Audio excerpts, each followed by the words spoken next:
Ouça agora a audiorevista de crescimento cristão da Igreja Batista da Aliança. 30 dias conhecendo o Deus desconhecido, Espírito Santo.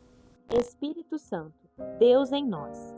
Então Pedro disse: Ananias, por que você permitiu que Satanás enchesse o seu coração para que você mentisse ao Espírito Santo, retendo parte do valor do campo? Você não mentiu para os homens, mas para Deus. Atos 5, 3, 4. O Espírito Santo é Deus. A Bíblia revela-nos que o Espírito Santo é Deus. Deus existe em 3 pessoas: Deus Pai, Deus Filho e Deus Espírito Santo.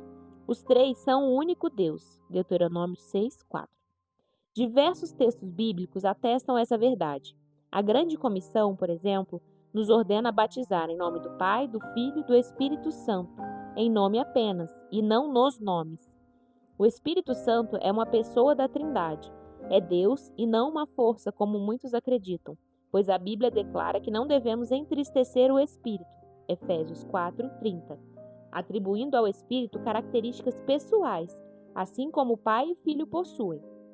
Quando Ananias mentiu ao Espírito Santo, Pedro afirmou que Ananias havia mentido ao próprio Deus, Atos 5, 3, 4.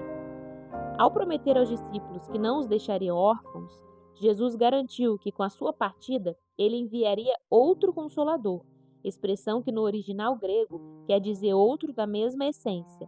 O Espírito Santo é Deus. O fato de o Espírito Santo ser Deus é uma das mais magníficas verdades do Evangelho, pois isso significa que quando alguém crê em Jesus, Efésios 1,13, é selado com o Espírito. O novo crente recebe o Espírito de Deus dentro de si. Sim, foi essa a promessa de Jesus ao declarar na última ceia: E eu pedirei ao Pai, e ele lhes dará outro Consolador, a fim de que esteja com vocês para sempre. É o Espírito da verdade, que o mundo não pode receber, porque não o vê nem o conhece.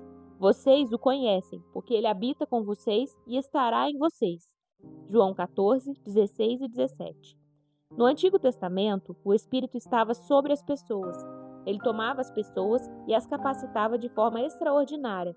Com a encarnação de Jesus, o Espírito habitava junto com os discípulos, mas o que aconteceu foi que, a partir do dia de Pentecostes, o Espírito Santo passou a habitar dentro do crente.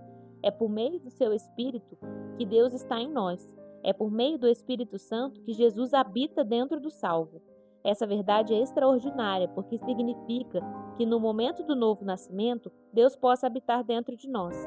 A presença de Deus em nós é a garantia de pertencimento. Por ele clamamos Abba Pai. Deixamos de ser órfãos e nos tornamos filhos de Deus. É a garantia de plenitude. Nada nos falta, pois ele preenche todo o vazio de nossa vida. É a garantia de direção. Ele nos guia na verdade. Você sempre pode consultá-lo. Não há razão para ficar perdido. A presença do Espírito em nós é a garantia de mudança de vida. Ninguém pode ter o Espírito do Deus Santo dentro de si e permanecer a mesma pessoa. É magnífico ter a presença do Espírito Santo em nossa vida. Se você já nasceu de novo, Deus está em você. Não desperdice esse nível de relacionamento com Ele. Aplicação prática.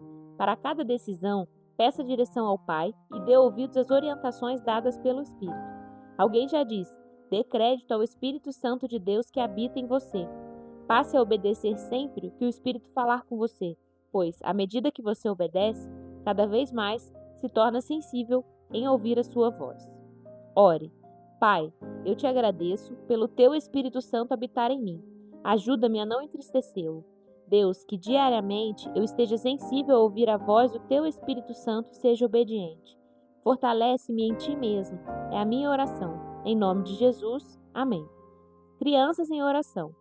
Quando você recebe Jesus como seu Senhor e Salvador, o Espírito Santo passa a morar em você. Seu corpo e sua mente se transformam em casa para o Espírito Santo habitar. E como estamos aprendendo, o Espírito é Deus e é enviado por Deus. Então, quando temos vida com o Espírito Santo, significa que temos Deus em nós, que somos dele e ele é nosso. Essa foi a devocional do dia. Você encontra a versão digital da revista no Instagram, @Batista da Aliança. Além de devocionais diárias, nela você encontra roteiros para PGM, culto familiar e encontros discipulares. Não esqueça de compartilhar este episódio. Até a próxima!